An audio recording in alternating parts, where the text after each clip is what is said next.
Good morning students.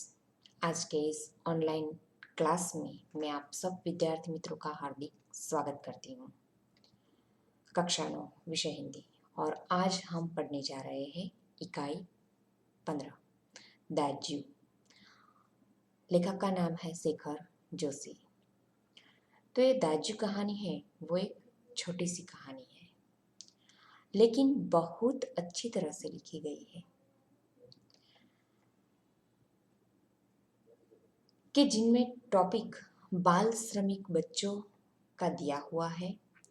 बाल श्रमिक मतलब वो कहलाता है जो छोटे बच्चे जो कोई भी मजबूरी की वजह से अपनी पढ़ाई लिखाई वगैरह छोड़कर वो छोटी सी एज में ही, छोटी सी उम्र में ही कोई काम में लग जाते हैं और उनका मन कैसा होता है, उनके मन की फीलिंग्स कैसी होती है। तो ये चैप्टर में दाज्यू नाम के चैप्टर में ये सब बताया गया है। दाज्यू किसे कहते हैं? तो कि हमारे इंडिया में, भारत में नॉर्थ साइड में जो कश्मीर, हिमालय, श्रीनगर जैसे जो पहाड़ है, वहाँ के साइड में पहाड़ी जो एरिया है, वो पहाड़ी एरिया में रहने वाले जो लोग हैं, वहाँ के ये लोकल लैंग्वेज का ये वर्ड है दाज्यू। और दाज्यू का मतलब होता है बड़ा भाई। घर में बड़े भाई को दाज्यू कहते हैं। तो इसके लेखक का नाम है शेखर जोशी जी। आप उनका चित्र देख रहे हैं यहाँ पे। तो पाठ की समझ लेने से पहले हम इन लेखक के बारे में थोड़ी जानकारी ले लेते हैं। तो चलिए विद्यार्थी मित्रों, आप अपना पाठ्य पुस्तक निकालिए और उसमें ध्यान दीजिए। तो लेखक है शेखर जोशी। उसका जन्म 10 सितंबर 1932 को अल्मोड़ा, उत्तरांचल में आया हुआ स्थल के ओलिया गांव नामक स्थान पर हुआ था।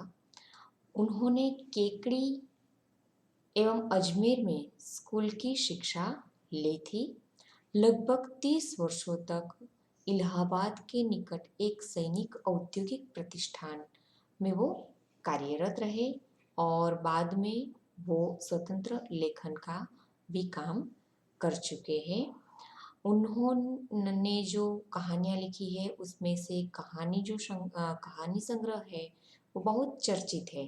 तो उसमें कोशिका, गटवार, साथ के लोग, दाज्यू, हलवाहा और नौरंगी बीमार, वो उनकी कहानी संग्रह है। उन्होंने आदमी और कीड़े कहानी को, उनकी जो आदमी और कीड़े की जो कहानी है उनको 1955 में धर्मयुग द्वारा आयोजित जो कहानी प्रतियोगिता थी उसमें प्रथम पुरस्कार भी प्राप्त किया है। नई कहानी आंदोलन के चर्चित ये कथाकार महावीर प्रसाद द्विवेदी पुरस्कार और पहल नाम का जो पुरस्कार है उससे भी उनको सम्मानित किया गया है।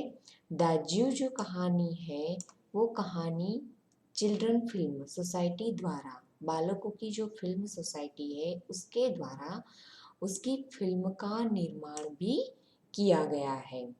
तो यहाँ पे ये जो शेखर जोशी जी है उसकी ये जो कहानी है दाज्यू, उस कहानी में क्या बात की गई है उसके बारे में हम समझे। तो कि दाज्यू कहानी बाल श्रमिक पर लिखी गई कहानी है જે બાળ મજૂરી જે કરે છે, નાના બાળકો જે મજૂરી કરી રહ્યા છે તેના ઉપરની આ કહાની લખેલી છે।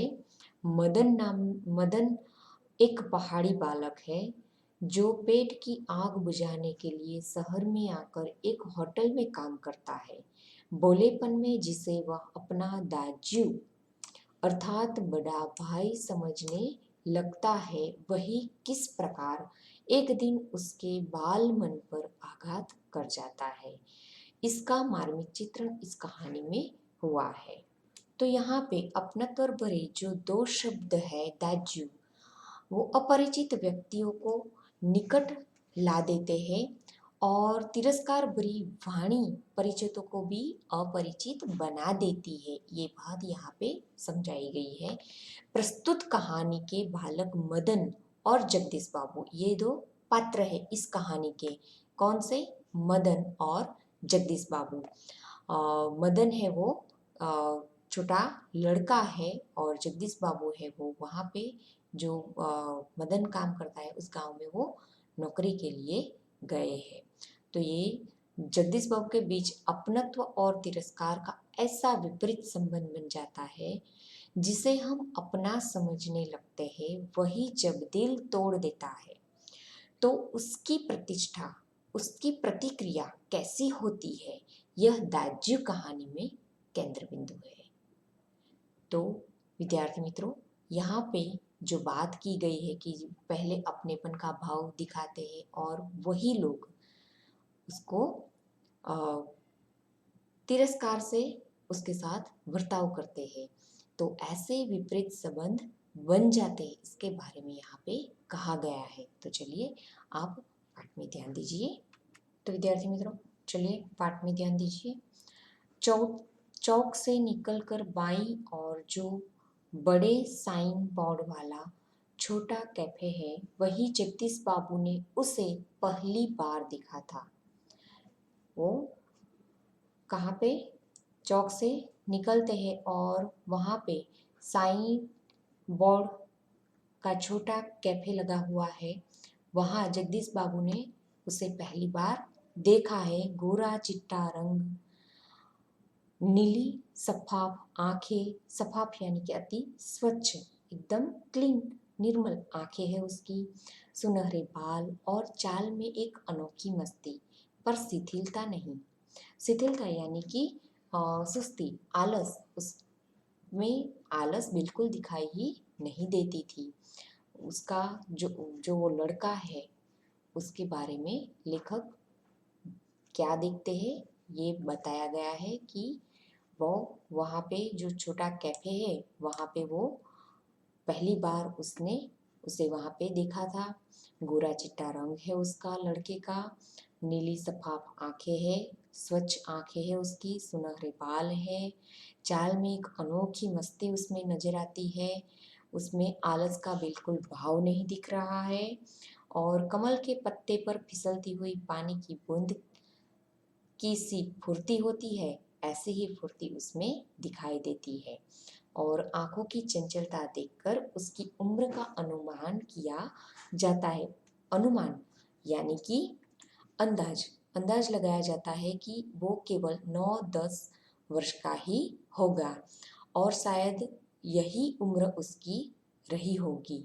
उसको देख के ऐसा लगता है कि वो लड़का 9 या 10 साल का ही होगा। अध जली सिगरेट का एक लंबा कश खींचते हुए जब जगदीश बाबू ने कैफे में प्रवेश किया तो वह एक मेज पर से प्लेटें उठा रहा था और जब वे पास ही कोने की टेबल पर बैठे तो वह सामने था। और जगदीश बाबू है वो वहाँ पे आते हैं, वो उस कैफे में प्रवेश करते हैं और एक मेज पर वो जो लड़का है वो वहाँ से प्लेट उठा रहा है और जब वे पास ही के कोने की टेबल पर बैठे तो वो सामने था उसके और मानो कि घंटों से उनकी उस स्थान पर आने वाली व्यक्ति की वो प्रतीक्षा कर रहा हो, राह देख रहा हो कि यहाँ पे कोई आए और बैठे। वह कुछ बोला नहीं, हाँ नम्रता प्रदर्शन करने के लिए थोड़ा झुका और मुस्कुराया भर था। वो जो लड़का है वो लड़का उनका स्वागत तो करता है लेकिन नम्रता से, और उसके लिए वो थोड़ा झुकता है और मुस्कुराता है, पर उसके इसी मौन में जैसे सारा मीनू समाहित था। वो मौन था लेकिन उसके मुख पर क्या था? हास्य था, मुस्कुरा रहा था। सिंगल चाय का ऑर्डर पाने पर वह एक बार पुनः मुस्कुराकर चल दिया। कहता है कि सिंगल चाय बनाने का ऑर्डर मिला और वो एक बार फिर से उसके सामने मुस्कुराता है और वहाँ से चला जाता है और पलक झपकते ही चाय हाजिर हो जाती है। तो यहाँ पे ये जो जगदीश बाबू है वो એક છોટા કેફેના એમાં જાય છે। જગદીશ બાબુ પહેલીવાર પેલા છોકરાને દેખે છે, ગોરો રંગ છે, એની જે આંખો છે એકદમ સાફ છે, સોનેરી વાળ અને એની ચાલ પણ એક કંઈક મસ્તીવાળી અને એનામાં એટલી સ્ફૂર્તિ દેખાઈ આવે છે। આંખોની ચંચળતા પણ એટલી દેખાય છે કે એની ઉંમરનો એની પર અંદાજ લગાવી શકાય કે એ ફક્ત 9 કે 10 વર્ષનું જ બાળક હશે। અને જગદીશ બાબુ એ કેફેમાં પ્રવેશ કરે છે અને મેજ ઉપરથી એ છોકરો છે એ ત્યાંની પ્લેટો ઉઠાવતો હોય છે અને પાસેના ટેબલ પર જાય છે ત્યારે એ એની સામે ઊભો હોય છે। માનો કે ઘંટોથી એ સ્થાન ઉપર જાણે કે ત્યાં આગળ આવનાર એક વ્યક્તિ હોય અને એમની જાણે પ્રતીક્ષા કરી રહ્યો, રાહ જોતો હોય અને કશું બોલતો નથી, પણ હા એ નમ્રતાપૂર્વક એનું પ્રદર્શન બતાવે છે અને થોડો ઝૂકી અને એમની સામે હસે છે અને મૌન રહે છે। મૌનમાં જ જાણે કે બધું જ સમાવી લીધું હોય અને સિંગલ ચાય માટેનો ઓર્ડર લે છે અને ત્યાં ફરીથી પાછો એ પોતે મુસ્કુરાવે છે, હસે છે અને ત્યાંથી જતો રહે છે અને પલકવારમાં જ એ ત્યાં આગળ એમની ચા પણ हाजिर કરી દે છે। आगे देखो, मनुष्य की भावनाएं बड़ी विचित्र होती है।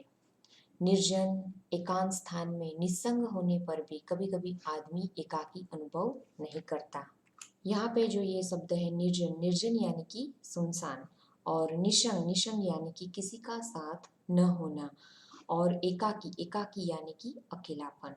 तो यहाँ पे મનુષ્યની જો ભાવનાઓ છે એ બહુ જ વિચિત્ર હોય છે એવું કહે છે કે સુનસાન એકાંત સ્થાન પર કોઈ પણ ન હોય, કોઈ કોઈની સાથે ન હોય એવા આદમી એકાકી અનુભવ નથી કરતા, अकेलापनનો अनुभव नहीं करातो। लगता है एक इस एकाकीपन में भी सब कुछ कितना निकट है।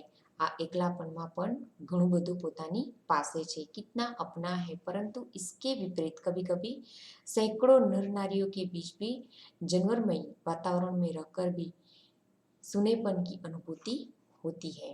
તો અહીંયા એ જ કહે છે કે ઘણી વખત એવો સમય પણ હોય છે, એવું ભાવનાઓ એવી જાગતી હોય છે કે એકલા હોય ને તો પણ એવો અહેસાસ નથી થતો હોતો કે એકલા છીએ।